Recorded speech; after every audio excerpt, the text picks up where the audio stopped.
Hello guys, আসসালামু আলাইকুম। সবাই কেমন আছেন? আশা করি সবাই ভালো আছেন। আবারও একটা নতুন ব্লগ নিয়ে হাজির হয়ে গেলাম।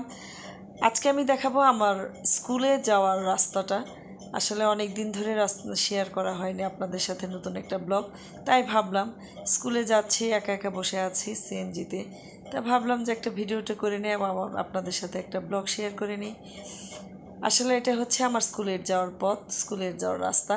প্রাকৃতিক দৃশ্য দেখতে দেখতে আস্তে আস্তে, গাড়িতে আসলে কেউ ছিল না, আমি একাই ছিলাম, দেখতে দেখতে দেখতে দেখতে আমার স্কুলে যাওয়ার রাস্তায় চলে যাচ্ছি। আসলে অনেক বছর পর মনে হচ্ছে যে প্রাকৃতিক যে সৌন্দর্য, প্রাকৃতিক যে অপরূপ সৌন্দর্য, সেটা আসলে দেখতে পেয়েছি। কারণ আমি অনেক বছর বগুড়াতে ছিলাম, যেটা আমি সচরাচর দেখতে পাইনি, গাজীপুরের সৌন্দর্যটা। আমার সকালবেলা যখনই আমি স্কুলে যাই, স্কুলে যাওয়ার কথা মনে হয়, তখনই আসলে মনটা একদম ফ্রেশ হয়ে যায়।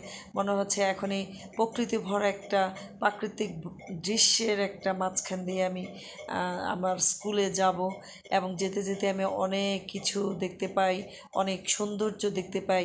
আসলে গাজীপুরের প্রাকৃতিক সৌন্দর্যটা অপরূপ, যেখানে দালান কোঠা ছাড়াও আরও অনেক কিছু আছে। যখনই আমি একটা ব্লগ বানাতে যাই, আমার মেয়ে তখনই বলে যে আম্মু, আমার একটা নাচ কিংবা কবিতা কিংবা ছড়া প্লিজ একটু তোমার ব্লগের সাথে শেয়ার করো। তাই বাধ্য হয়ে ওরে একটু কবিতা আমি শেয়ার করলাম। আসসালামু আলাইকুম। আমি একটি ছড়া বলবো। আই আই আই আই টিয়ে নাই ভরা দিয়ে নানি গেল বল নাচ, তাই না দেখে বদল নাচ, ওদের বটো ফ্রি ছা কখন নাচুন দেখি যা। এরপর ভাবলাম যে আমার শ্বশুরবাড়িটা আপনাদের সাথে একটু শেয়ার করে নিই, হয়তো বা আপনাদের অনেকেরই ভালো লাগবে। আমার শ্বশুরবাড়ি হচ্ছে রাজশাহী জেলার রাজশাহী বিভাগের নাটোর জেলায়। তার মাঝখানে আমি একটা সুন্দর একটা দৃশ্য ক্যামেরা বন্দি করেছি আপনাদের সাথে শেয়ার করার জন্য।